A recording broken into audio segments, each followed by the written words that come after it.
हमने शहर को दी एक नई पहचान, हम हैं सिंघानिया बिल्डकॉन।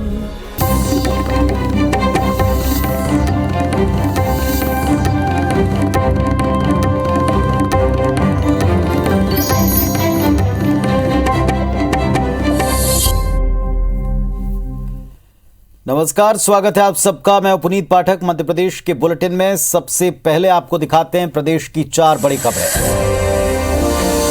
सुशासन विकास रिपोर्ट 2022 का विमोचन हो गया। भोपाल में पूर्व मंत्रियों के साथ कमलनाथ ने मंथन किया। आपत्तिजनक टिप्पणी का आरोपी कव्वाल गिरफ्तार होकर पहुंचा जेल। सिवनी के री नदी। चलिए खबरें विस्तार से देखते हैं। दिल्ली में इंडिया हैबिटेट सेंटर में मुख्यमंत्री शिवराज सिंह चौहान ने मध्य प्रदेश सुशासन एवं विकास रिपोर्ट 2022 के पहले संस्करण का विमोचन किया। कार्यक्रम में केंद्रीय मंत्री ज्योतिरादित्य सिंधिया, जितेंद्र सिंह, केंद्र और मध्य प्रदेश सरकार के कई मंत्री, भारतीय जनता पार्टी के सांसद मौजूद रहे। इस दौरान कार्यक्रम को संबोधित करते हुए मुख्यमंत्री ने कहा कि मध्य प्रदेश पहले बीमारू राज्यों में गिना जाता था, लेकिन बीजेपी सरकार ने इस प्रदेश को बीमारू से विकासशील राज्य बनाया। मध्य प्रदेश में सबसे गुणवत्तापूर्ण सड़कों का निर्माण हुआ। दलहन तिलहन के उत्पादन में मध्य प्रदेश नंबर 1 है। 26,000 करोड़ की सिंचाई परियोजनाएं शुरू की गई। मुख्यमंत्री ने बताया कि नल जल योजना से घर घर पानी पहुंच रहा है। कोविड काल में हम रुके नहीं हैं। प्रदेश की जनता ने कोरोना के खिलाफ लड़ाई लड़ी। मुख्यमंत्री ने कहा कि मध्य प्रदेश की विकास दर 19.7% है। साल 2022 में 40,000 करोड़ का निर्यात हुआ। प्रदेश की लाडली लक्ष्मी योजना देश के लिए मिसाल है। देश के सबसे स्वच्छ शहरों में मध्य प्रदेश का इंदौर लगातार नंबर 1 रहा है।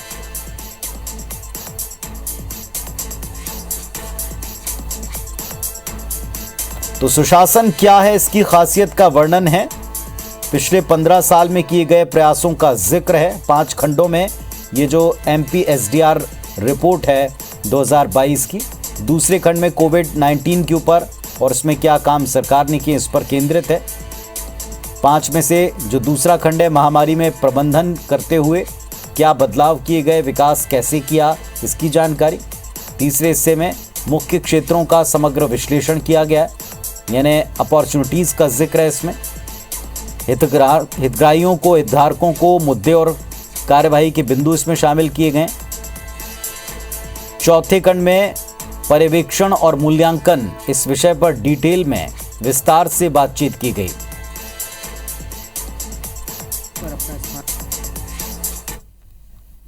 15 साल का सफर देखेंगे तो बीमारू राज्य से निकल के मध्य प्रदेश विकासशील राज्य तो बना, विकसित राज्यों की पांत में खड़ा होने की स्थिति में पहुंच गया। अब सुशासन की बात करें तो सुशासन में सब आएगा। कनेक्टिविटी भी सुशासन में आती है। अगर सड़कें नहीं तो क्या का सुशासन? अपने नागरिकों की बुनियादी समस्याओं का समाधान करके उनकी जिंदगी को आसान बनाना ही सुशासन है। मध्य प्रदेश में बीजेपी कांग्रेस ने मिशन 2023 की तैयारी शुरू कर दी है। कांग्रेस ने प्रदेश के 38% युवा वोटर्स को साधने के लिए आज महामंथन किया। PCC chief Kamal Nath, youth Congress के राष्ट्रीय अध्यक्ष BV श्रीनिवास, प्रभारी कृष्णा अल्लावरू, इनकी मौजूदगी में जीत का रास्ता तलाशा गया। हालांकि कमलनाथ इस बैठक में यूथ कांग्रेस की बूथ कमेटियां अब तक नहीं बनने पर जमकर बरसे नेताओं पर। कहा कि यूथ कांग्रेस अब तक सिर्फ 25 विधानसभा में बूथ तैयार कर पाया है। कई जिला अध्यक्ष और विधानसभा अध्यक्ष निष्क्रिय हैं। कमलनाथ ने ज्यादा से ज्यादा मेंबरशिप पर ध्यान देने पर जोर दिया। साथ ही फेसबुक, व्हाट्सएप की राजनीति से ऊपर उठने की नसीहत दी। यूथ कांग्रेस के राष्ट्रीय अध्यक्ष ने कहा कि युवा कार्यकर्ता अगले चुनाव के लिए तैयार हैं। यूथ कांग्रेस में कोटा सिस्टम नहीं है। हम लोग ने जो यूथ कांग्रेस साथी असेंबली अध्यक्ष हो, डिस्ट्रिक्ट अध्यक्ष हो, जनरल सेक्रेटरी हो, सेक्रेटरी हो, जो भी हो, कार्यकर्ता भी हो, वो उनका नाम मजबूती से ग्राउंड लेवल पे उनका नाम आ रहा है, सर्वे पे नाम आ रहा है। ये चुनाव जीत सकते हैं। ऐसे लोगों के लिए हमेशा हम लोग ने फाइट किया है, आगे भी करेगा। सबसे ज्यादा इस बार युवा को मौका मिलेगा। भारतीय जनता पार्टी मध्य प्रदेश में 11% वोट अधिक बढ़ाने के लिए संगठन की बूथ सशक्तिकरण में जुटी है। जन भागीदारी के साथ में योजनाओं का क्रियान्वयन करेंगे ताकि भारतीय जनता पार्टी का जनाधार वर्तमान जो 41% है इससे बढ़कर 51-52% हो।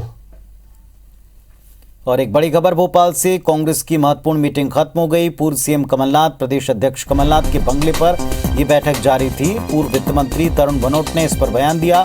2023 विधानसभा चुनाव को लेकर बातचीत हुई है। हर 15 दिन में समीक्षा होगी। कमलनाथ के नेतृत्व में ही चुनाव लड़ा जाएगा। पंचायत से प्रदेश स्तर तक मुद्दों को कांग्रेस पार्टी उठाएगी। जन आंदोलनों को लेकर भी रणनीति बनी है। तो पीसीसी चीफ कमलनाथ ने आज विभिन्न स्तर के ऊपर बैठकें ली। पहले युवा कांग्रेस और इसके बाद पूर्व सरकार में जो कैबिनेट मंत्री रहे हैं उन सब के साथ में कमलनाथ के बंगले पर ही ये मीटिंग खत्म हुई है। 2023 के चुनाव पर फोकस करते हुए बैठकें रखी गई।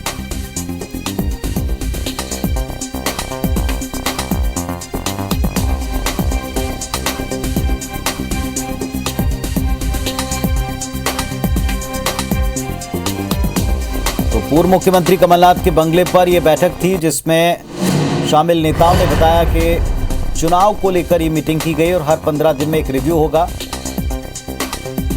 जो मिशन, जो कार्य दिए जाएंगे उसको लेकर समीक्षा की जाएगी। चुनाव पर ही फोकस रहा है और आने वाले वक्त में पार्टी के तमाम नेताओं को जमीनी स्तर पर कुछ जिम्मेदारियां दी गई हैं।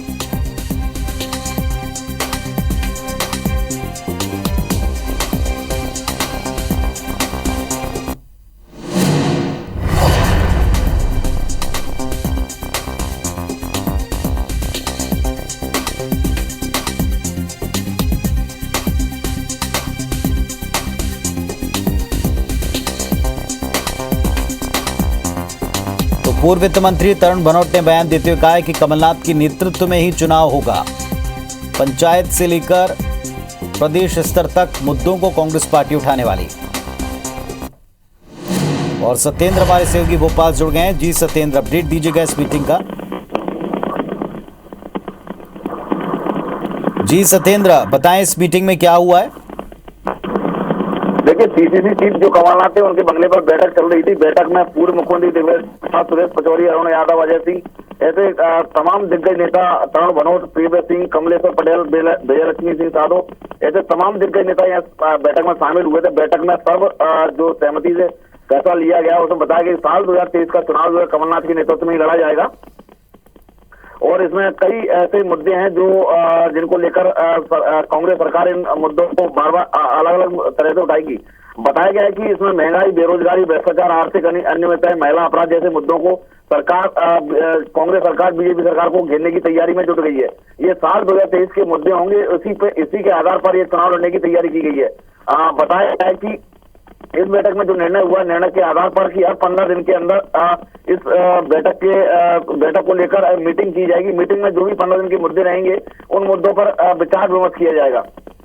जो पूर्व कांग्रेस सरकार के पूर्व वित्त मंत्री तरुण भनोट, उनकी माने तो उनका कहना है कि जितने भी जो बड़े सीनियर लीडर थे उनके नेतृत्व में ये फैसला लिया गया है कि साल 2023 का चुनाव सीएम कमलनाथ, पूर्व कमलनाथ के नेतृत्व में लड़ा जाएगा और कमलनाथ ही 2023 का चुनाव का अगला चेहरा होंगे। सीएम का अगला चेहरा कमलनाथ को ही बताया गया है।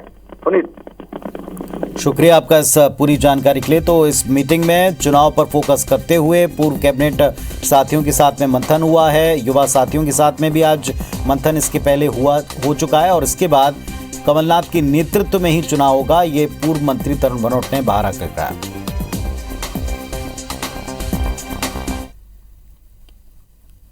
इधर मध्य प्रदेश में भारतीय जनता पार्टी के समर्पण निधि अभियान को अपेक्षित सहयोग नहीं देने वाले नेताओं पर अब पार्टी नकेल कसने वाली। बीजेपी प्रदेश संगठन ने जिला अध्यक्षों से पूरे मामले में रिपोर्ट मांगी। राष्ट्रीय सह संगठन मंत्री शिव प्रकाश ने स्पष्ट कर दिया कि 20 अप्रैल तक लक्ष्य हासिल कर समर्पण निधि एकत्र कर ली जाए। मामला क्या है, रिपोर्ट में समझिए। मध्य प्रदेश में बीजेपी समर्पण निधि अभियान में सहयोग नहीं करने वाले बीजेपी सांसदों और विधायकों पर नकेल कसने की तैयारी कर रही है। बीते दिनों बैठक में भी विधायक और सांसदों को स्पष्ट निर्देश मिले थे कि संगठन के कामकाज में कोई बहाना नहीं चलेगा, लेकिन अब समर्पण निधि के लक्ष्य को हासिल नहीं कर पाने के चलते बीजेपी संगठन नाराज है, जिसके बाद संगठन ने जिला अध्यक्षों से रिपोर्ट मांगी है कि किस नेता ने अभियान के लिए कितनी मदद की है और कितना सहयोग किया है। इस अभियान का उद्देश्य धन संग्रह तो बिल्कुल नहीं है। इस अभियान का उद्देश्य है कि कैसे जन जन तक भारतीय जनता पार्टी के कार्यकर्ता और नेता पहुंच सके और भारतीय जनता पार्टी मध्य प्रदेश के हर कार्यकर्ता की हर उस अभियान में रुचि होती है जो हमारे दल का अभियान होता है। इधर राष्ट्रीय सह संगठन मंत्री शिव प्रकाश ने भी स्पष्ट कर दिया है कि 20 अप्रैल तक समर्पण निधि की राशि एकत्र कर ली जाए और लक्ष्य भी हासिल कर लिया जाए। इधर बीजेपी के बार बार समर्पण निधि की तारीख को बढ़ाने और सांसदों और विधायकों पर दबाव बनाने को लेकर कांग्रेस ने बीजेपी के इस अभियान पर तंज कसा है। जबरन सत्ता के दम पर टेरर टैक्स के रूप में वसूल रहे हैं, लोगों को लाखों रुपए की रसीद दी जा रही, जबरदस्ती की जा रही। कहने को बैठक चुनावी मंथन के नाम पर होती, वास्तविक एजेंडा उसका समर्पण निधि होती। चेक मांगे जाते हैं, टारगेट दिया जाता है, वसूली को लेकर नोटिस दिए जा रहे हैं। तो भारतीय जनता पार्टी को जनता से कोई लेना देना नहीं, उनको तो सिर्फ अपने लक्ष्य को पूरा करना है, चंदा उनका धंधा है। एक तरफ बीजेपी अपने अभियान में हर वर्ग से चंदा लेकर ये बताना चाहती है कि समर्पण निधि अभियान धन संग्रह के लिए नहीं बल्कि लोक संग्रह का अभियान है, लेकिन बीजेपी जिला अध्यक्षों से अभियान की रिपोर्ट मांगी जाने के बाद सहयोग नहीं करने वाले नेताओं की मुश्किलें बढ़ सकती हैं। सुधीर दंडोतिया, IBC 24, भोपाल। मध्य प्रदेश सरकार के राजस्व आय में 17.13% की वृद्धि हुई है। कोरोना काल में जीएसटी से मध्य प्रदेश को तकरीबन 17,000 करोड़ रुपए की आय हुई थी, जो बढ़कर 22,000 करोड़ हो गई। साल 2020-21 में सकल राजस्व आय 57,720 करोड़ की तुलना में इस वर्ष 67,609 करोड़ रुपए हुई, यानी इसमें 10,000 करोड़ का इजाफा हुआ। जीएसटी का लक्ष्य 21,600 करोड़ रुपए का था, लेकिन लक्ष्य से ज्यादा 22,206 करोड़ रुपए की आय हुई है। नॉन जीएसटी स्लैब में 16,540 करोड़ रुपए का लक्ष्य रखा था, जबकि राज्य सरकार को 16,745.35 करोड़ रुपए की आय प्राप्त हुई। पंजीयन, स्टाम्प शुल्क, आबकारी स्लैब में भी तय लक्ष्य से अधिक कमाई हुई है। नगरीय प्रशासन मंत्री भूपेंद्र सिंह ने इसे सरकार का कुशल वित्तीय प्रबंधन बताया। इधर कांग्रेस ने आरोप लगाया कि जनता की जेब काटकर सरकारी खजाना भरा जा रहा है। सकल राजस्व प्राप्तियों में वास्तव में सही बात है कि 17.13% की वृद्धि हुई है और सरकार भी अगर ये सब कहीं टैक्स बढ़ रहा है, कहीं घट रहा है, कहीं कुछ हो रहा है, तो ये सब कोई जनता के लिए ही सब कुछ हो रहा है। टैक्स जितना आएगा वो जनता के लिए ही जाएगा। वित्तीय प्रबंधन मध्य प्रदेश में लगातार बहुत अच्छा हो रहा है और हमारी सभी सेक्टरों में आय बढ़ी है। इससे प्रदेश के विकास के कार्यों में और गति तेज आएगी। जब सरकार गली गली शराब बिकवाएगी, महिलाओं से बिकवाएगी, तो खजाना भरेगा ही और भी भर सकता है यदि रेत उत्खनन पर सरकार प्रतिबंध लगाए। पूरी सरकार और भारतीय जनता पार्टी के लोग अवैध रेत के उत्खनन में लिप्त हैं। सीएम शिवराज सिंह चौहान उत्तर प्रदेश के सीएम योगी की राह पर हैं। गुंडे बदमाशों पर नकेल कसने, उन्हीं के अंदाज में अवैध निर्माण पर बुलडोजर चलाए जा रहे हैं। लेकिन इस कार्रवाई को लेकर कांग्रेस ने सवाल उठाए तो बीजेपी ने कांग्रेस से पूछ लिया कि आपका रुख इस पर है क्या। जो बहन और बेटी की तरफ गलत नजर उठा के देखते हैं, गलत नजर उठाने वाले जमींदोज कर दिए जाएंगे, बुलडोजर चलेंगे और पूरी तरह से उनको तोड़ दिया जाएगा। यही वो बयान है जिसके बाद सीएम शिवराज सिंह चौहान की छवि पांव वाले भैया और मामा से हटकर बुलडोजर वाले मामा की बन रही है। सीएम शिवराज सिंह चौहान के मन से अपराधियों के अवैध निर्माण पर बुलडोजर चलाने के निर्देश के बाद जमकर तालियां भी बजी थी, जिससे साफ है कि इस अभियान को जनता का पूरा समर्थन है। बुलडोजर की जद में आकर अब तक कई अपराधियों के दुकान मकान जमींदोज हो चुके हैं, लेकिन माफिया विरोधी इस मुहिम पर सियासत गरमा गई है। लगता है ये मुहिम कांग्रेस को रास नहीं आ रही, तभी तो पार्टी के नेता इसे प्रजातंत्र की हत्या तक बताने से बाज नहीं आ रहे। और तो और कांग्रेस विधायक गोविंद सिंह ने पीड़ितों के साथ कोर्ट और मानवाधिकार आयोग तक जाने की बात कही है। अपराधी है, अतिक्रमण करता है, उसका अतिक्रमण तोड़ने का मैं हिमायती हूँ, सरकार के साथ हूँ। परंतु अगर कोई एक व्यक्ति घर में अपराध करे और अगर अपराधी भी है तो सजा देने का अधिकार न्यायालय को है। लेकिन शिवराज सिंह जी आजकल तानाशाही तरीके से मकान गिरा रहे हैं, डोजर चला के कर रहे हैं। गोविंद सिंह का बयान आते ही बीजेपी को कांग्रेस को घेरने का एक और मौका मिल गया। सरकार के मंत्रियों ने पूछ लिया कि कांग्रेस खड़ी किसके साथ है। कोर्ट और मानवाधिकार आयोग जाने का अधिकार सबको है। जो आदतन अपराधी है जिनका रिकॉर्ड है, पुलिस रिकॉर्ड है, कई अपराध हैं, ऐसे लोगों के विरुद्ध ही कार्रवाई हो रही है। बिना जांच के या कोई ऐसी कार्रवाई नहीं हो रही है। परंतु जो आतन अपराधी हैं, माफिया हैं, उनके खिलाफ माननीय मुख्यमंत्री जी ने अभियान प्रदेश में चलाया हुआ है। कांग्रेस किन लोगों के साथ खड़ी है? क्या हमारी उस छोटी सी बेटी की इज्जत लूटने वालों के साथ खड़ी है? क्या हमारी सरकार उनकी इज्जत लूटने दे? सरकार उनकी रक्षा ना करे? सरेआम लूट होने दे, सरेआम हत्याएं होने दे? तो कांग्रेस किसके साथ है? बदमाशों के साथ। यूपी में सत्ता का रास्ता बुलडोजर से बनने के बाद एमपी की चुनावी सड़क पर भी शिवराज का बुलडोजर चल पड़ा है। अब बुलडोजर मामा का नाम और काम अपराधियों में कितना खौफ पैदा करेगा, ये बुलडोजर की स्पीड ही बताएगी। विवेक पटैया, IBC 24, भोपाल। मध्य प्रदेश के ऊर्जा मंत्री प्रद्युमन सिंह तोमर की पदयात्रा को लेकर कांग्रेस ने तंज कसा है। कांग्रेस उसे पदयात्रा नहीं बल्कि प्रायश्चित यात्रा बता रही। नेताओं का आरोप है कि कोरोना संक्रमण के दौरान आम जनता जरूरी दवाओं के लिए रोती बिलखती रही, उस समय सरकार मौन रही। इसके साथ ही लोगों को लंबे चौड़े बिजली के बिल थमाए गए, उनसे जबरन वसूली की गई। ऐसे में अब पदयात्रा की नौटंकी काम नहीं आई। इधर मंत्री प्रद्युमन सिंह तोमर का कहना है कि उनकी पदयात्रा धार्मिक है, लेकिन वो सरकार में हैं, इसलिए उनका धर्म मानव सेवा भी है। कांग्रेस के पेट में इससे दर्द क्यों हो रहा है? नेता तो नहीं, अभिनेता बहुत अच्छे हैं और अभिनय करने ही निकलते हैं। उनके स्वयं के जो ऊर्जा विभाग है वो प्राण है किसी भी राज्य का या किसी भी संस्था का। वहाँ पर तो कोई काम कर नहीं रहे हैं, गरीब परेशान है, अंत्योदय की बात करते हैं, अंतिम व्यक्ति जो है उसके बिजली के बिल में कुर्की कराते हैं। अब वो क्या मखौल उड़ाने जा रहे हैं? पदयात्रा में क्या करने जा रहे हैं? पदयात्रा में आलोचना नहीं करना चाहता किसी की, परंतु आप ये बताओ, अभी सत्र वर्तमान का हुआ था विधानसभा में, जो जनता की आवाज़ विपक्ष को उठानी चाहिए, उन अपनों के लिए जो संकल्प लिया था वो संकल्प पूरा नहीं करना चाहिए। पीएम आवास योजना के तहत मध्य प्रदेश के भेजे गए सभी प्रस्तावों को केंद्र सरकार ने हरी झंडी दे दी।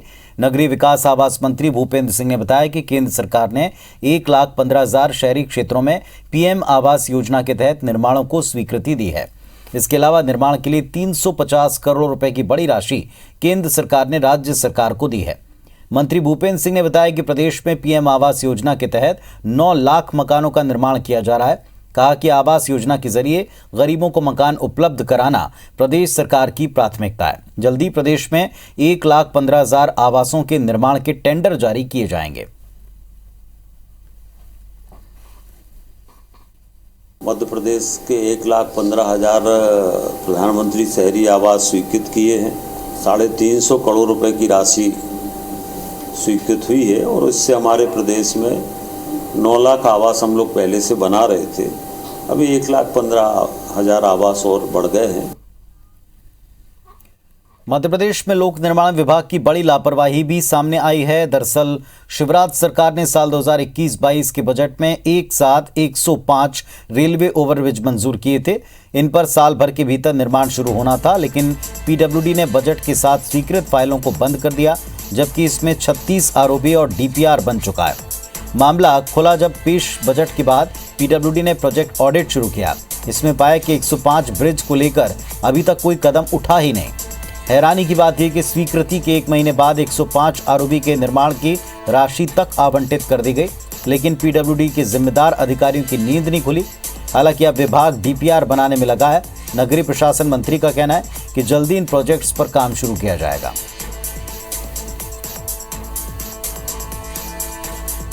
रेलवे आरओबी में बहुत लंबी फॉर्मेलिटीज़ होती है। सारी रेलवेज़ की एनओसी लगती है, रेलवे का उस समय ऑपरेशन बंद करना पड़ता है, बाकी सारी चीज़ें करना पड़ती हैं, तो स्वाभाविक रूप से थोड़ा सा आरओबी में समय लगता है। मध्य प्रदेश में आज 2 अलग अलग जगहों पर आग लगने की खबरें सामने आई। मुरैना के सुमावली के पिपरीपुरा गांव में 12 बीघा खेत में गेहूं की फसल जलकर खाक हो गई। ग्रामीणों की सूचना के बाद फायर ब्रिगेड की टीम पहुंची, आग बुझाने का प्रयास किया। हटा में भी गेहूं की फसल में आग लगने के बाद ग्रामीणों ने दमकल की गाड़ियों के साथ मिलकर आग बुझाने का प्रयास किया।